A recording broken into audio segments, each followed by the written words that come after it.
Kita lihat beberapa teorinya ya. Versi pertama, ini juga di khotbahnya Isa. Kenapa kita mengasihi Allah? Karena Allah lebih dulu mengasihi kita.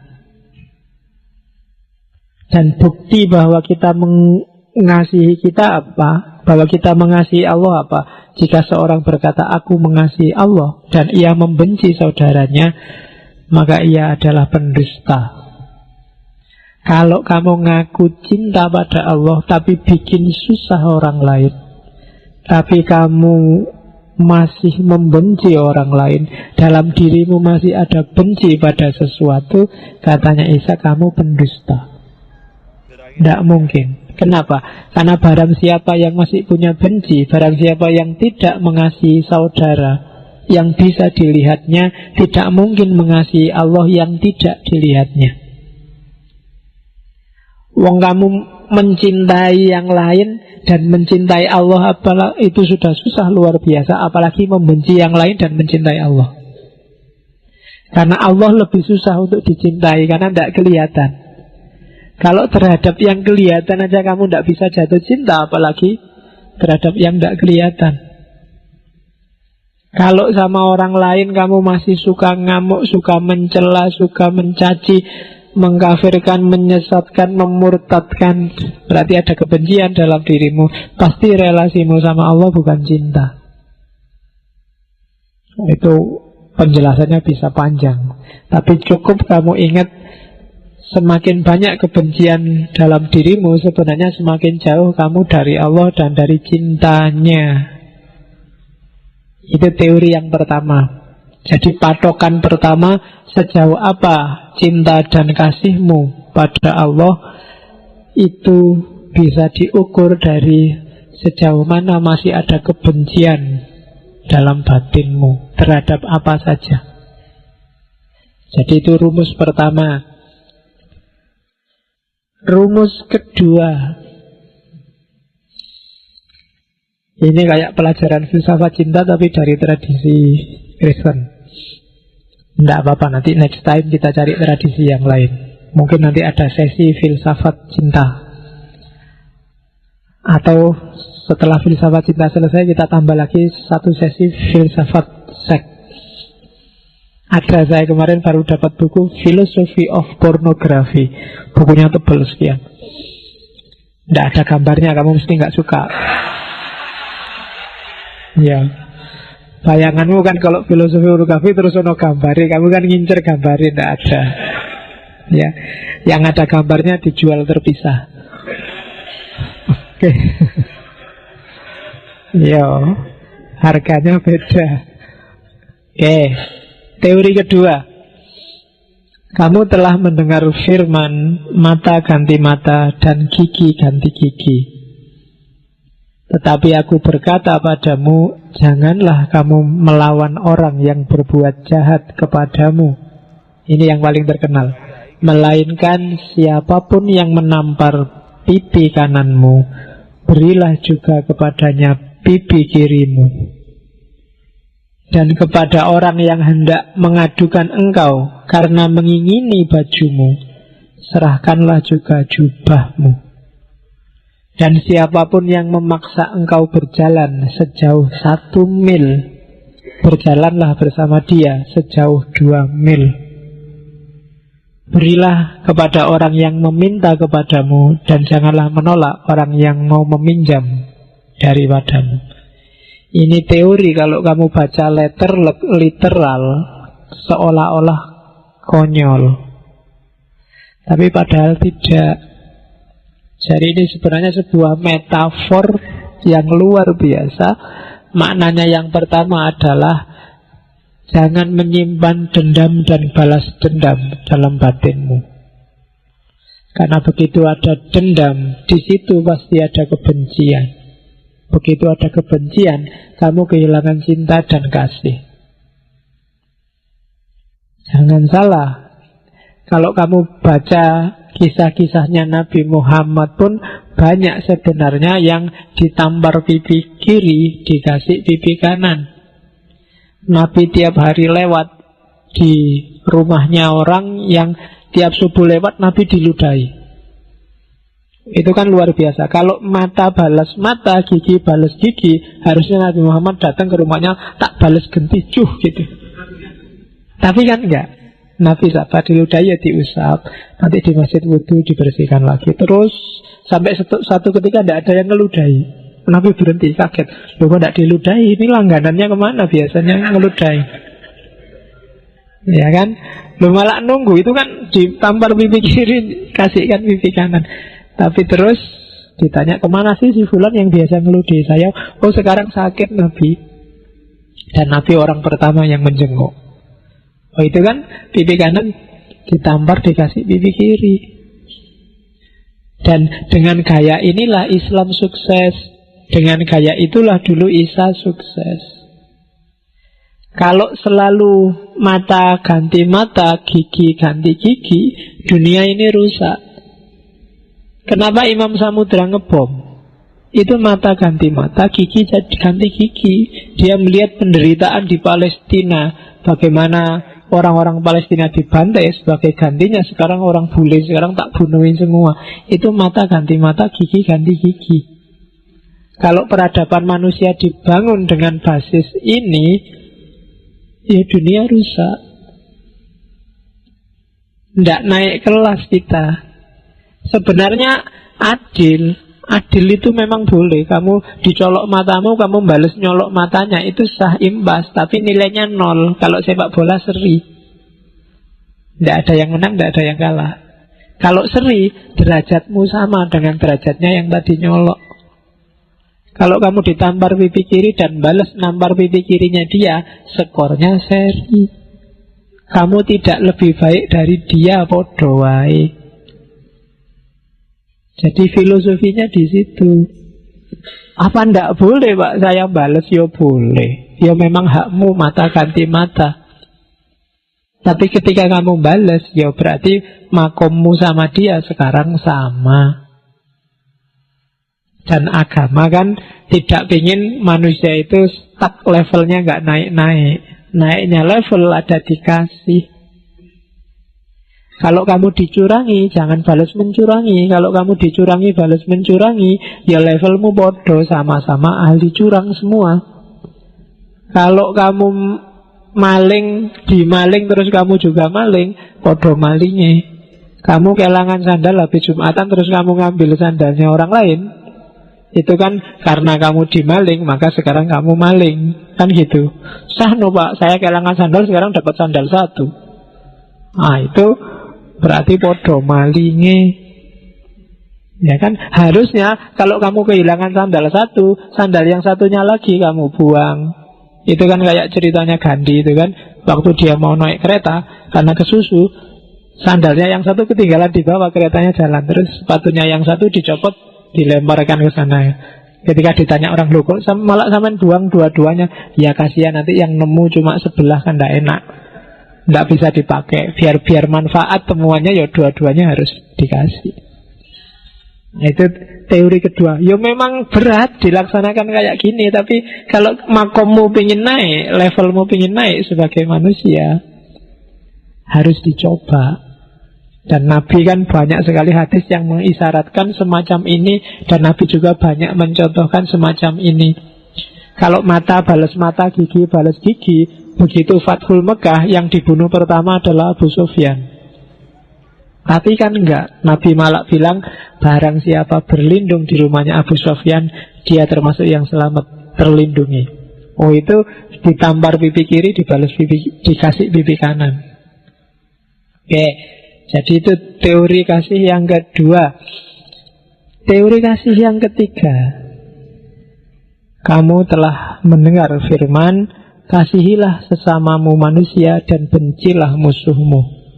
Tetapi aku berkata padamu, kasihilah musuhmu dan berdoalah bagi mereka yang menganiaya kamu. Karena dengan demikian kamu mengikuti Tuhanmu yang menerbitkan matahari bagi orang jahat dan orang baik, dan menurunkan hujan bagi orang yang benar dan orang yang tidak benar. Apabila kamu mengasihi orang yang mengasihi kamu, apakah terus upahmu, pahalamu apa? Bukankah pemungut cukai juga berbuat demikian? Apabila kamu hanya memberi salam pada saudara-saudaramu saja, apakah lebihnya dari perbuatan orang lain? Bukankah orang yang tidak mengenal Allah pun berbuat demikian? Jadi kalau kamu hanya sayang pada orang yang sayang padamu, bedanya apa kamu dengan orang lain? Bedanya apa dengan tukang pajak? Bedanya apa dengan orang dagang? Jadi kasihilah semua orang, waliman au mazluman, dia yang mendukungmu atau menyusahkanmu. Bagi orang yang mendukungmu, berterima kasihlah. Bagi orang yang menyusahkanmu, kasihilah dan berdoalah, biar mereka jadi beres. Kayak Nabi Muhammad waktu dilempari, waktu di Taif, Jibril aja sampai tersinggung, sampai datang ke Nabi. Nabi, kalau mau tak balik sekarang tanah Taif, orang yang di atas bumi semua akan ada di bawah bumi detik ini juga. Itu kalau kalian kan mesti sip itu, tambah lagi iya kan, diajar aja satu-satu usah itu. Cuma kan karena Nabi kan tidak begitu. Jadi pokoknya sikat aja. Nggak. Jadi dikasih semua. Kalau belum sadar ya didoakan biar sadar. Kalau kamu diserbu dan kamu nyerbu mereka, podo wae. Kalau kamu dikecewakan dan kamu balas mengecewakan mereka, sama saja. Levelmu sama saja. Makanya kalau kamu hanya menyukai dan mengasihi orang yang mengasihi kamu, terus upahmu apa? Pahalamu di mana? Tidak ada. Memang orang itu berbuat baik padamu dan kamu berbuat baik padanya. Nggak ada kelebihan apapun. Kelebihan itu orang yang tidak suka padamu berbuat jahat padamu dan kamu tetap berbuat baik padanya. Baru disebut kamu lebih utama dari dia. Kamu punya pahala lebih dari dia, itu baru kamu lebih. Tapi kalau hanya balas-membalas selevel, ya kamu tidak beda sama mereka. Oke. Teori yang keempat, jangan kamu menghakimi supaya kamu tidak dihakimi. Karena dengan penghakiman yang kamu pakai untuk menghakimi, kamu akan dihakimi.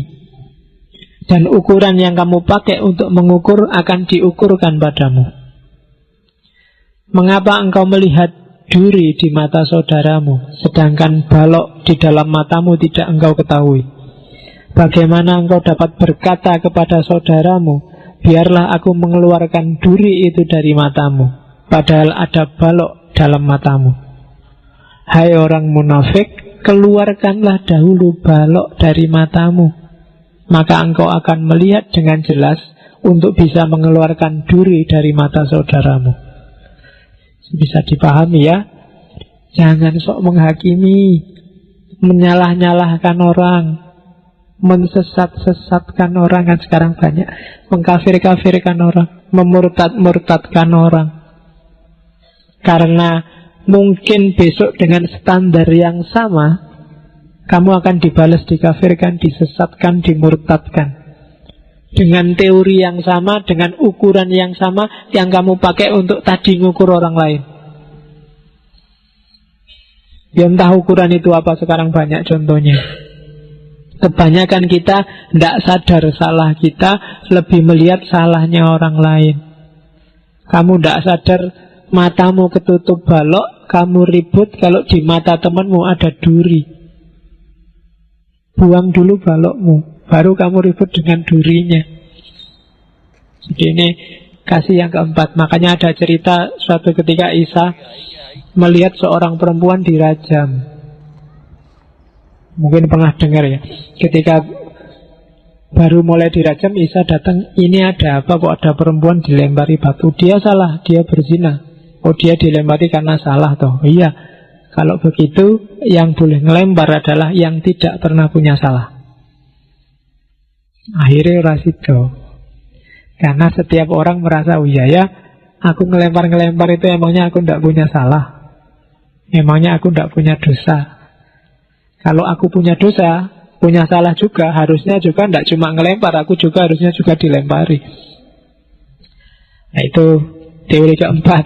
Teori kelima, jangan membalas kejahatan dengan kejahatan. Lakukanlah apa yang baik bagi semua orang. Sedapat-dapatnya, kalau hal itu bergantung padamu, hiduplah dalam perdamaian dengan semua orang. Saudara-saudaraku yang terkasih, kayak aku sing ceramah ya, kayak Nabi Isa aja. Saudara-saudara, janganlah menuntut pembalasan, tapi berilah hak Allah akan murkanya. Sebab ada tertulis pembalasan, ini katanya Allah, pembalasan itu adalah hakku. Akulah yang akan menuntut pembalasan. Sekarang kan banyak orang kayak Allah, menghakimi, membalas, menyiksa dengan alasan tertentu. Kalau katanya Isa, jangan salah, itu haknya Allah. Kamu merampas haknya manusia aja dosanya besar, apalagi merampas haknya Allah. Jangan dirampaslah haknya Allah itu. Allah bilang pembalasan itu hakku. Aku yang akan nuntut pembalasan, kamu tidak usah ikut. Manusia itu objek, bukan subjek kalau dalam urusan pembalasan amal perbuatan. Nah, itu yang kedua. Oleh karena itu, apa sih yang harus kita lakukan? Kita jadi manusia saja yang baik. Kayak gimana manusia yang baik? Jika musuhmu lapar, berilah dia makan. Jika ia haus, berilah dia minum. Dengan berbuat demikian, kamu menumpukkan bara api di atas kepalanya. Selama dia masih manusia, kalau kamu berbuat baik padanya, meskipun dia musuhmu, lama-lama itu perbuatan baikmu itu kalau kayak menumpuk bara di kepalanya. Jadi jangan kalah terhadap kejahatan, tapi kalahkanlah kejahatan dengan kebaikan. Nah, itu teorinya Isa. Karena memang orangnya lembut, tidak suka kekerasan. Yang terakhir, yang tentang kasih, masih 10 menit. Sebenarnya masih banyak, nanti kalian baca sendiri di slide-nya. Melihat orang-orang yang banyak itu ada di narasi khutbah di atas bukit. Tergeraklah hati Isa oleh belas kasihan kepada mereka, karena mereka lelah dan terlantar seperti domba yang tidak bergembala. Teori domba dan gembala ini sangat terkenal kalau dalam tradisi Kristiani. Jadi kalau ada orang tersesat, anggaplah dia domba yang tersesat. Domba yang tersesat itu apa? Ya diselamatin, dikumpulin lagi sama kelompok domba yang tidak sesat. Hari ini kamu kalau ada yang sesat, kamu marah-marahi, kamu caci maki, kamu pukuli, kamu serbu, ya dia tidak jadi selamat. Sesat itu kan kesasar. Orang kesasar, arahkan ke jalan yang tidak nyasar. Kan itu aja teorinya. Dan jangan salah, ada beberapa narasi yang bagus. Ini tak loncati ya. Ada analogi yang bagus dari Isa. Gimana pendapatmu, katanya Isa. Kalau ada orang punya 100 ekor domba, terus hilang satu, tersesat satu, maka yang 90 dimasukkan kandang, 99, yang satu ini kan dicari mati-matian. Ya kan? Dan begitu satu ini ketemu, ini kan orang yang menemukan domba satu ini kan senangnya luar biasa, bahkan melebihi sayangnya terhadap 99 yang lain. Alhamdulillah yang satu ini ketemu. Analoginya apa? Kamu yang merasa berdosa, merasa orang banyak dosa, merasa orang yang tidak karu-karuan, sholatnya sering bolong, jangan khawatir. Kamu ada kesempatan sangat disayang oleh Allah. Kenapa tobatlah? Begitu kamu tobat, itu kayak domba yang semula hilang terus ketemu. Yang nemu mesti senang luar biasa. Alhamdulillah. Yang 99 itu loh dicuekin, yang satu ketemu ini yang diciumin. Alhamdulillah sayang. Jadi jadi itu bagi saya analogi yang cerdas tentang domba yang hilang. Jadi kamu tidak usah putus asa, harapanmu masih besar. Bahkan mungkin melebihi sayangnya Allah pada yang sudah alim dari dulu, yang sudah kiai, sudah ulama. Wis biasa Allah, wis aman orang ini. Yang tidak aman, yang dipikir jadi pikiran kan kalian yang masih tidak karu-karuan itu. Nah, jadi masih ada kesempatan kamu jadi yang paling disayang oleh Allah. Terima kasih sudah menyimak. Semoga channel Mengaji Hening bersama Dr. Fahrudin Faiz selalu bisa memberikan ilmu, motivasi, dan kebermanfaatan. Salam sehat dan bahagia.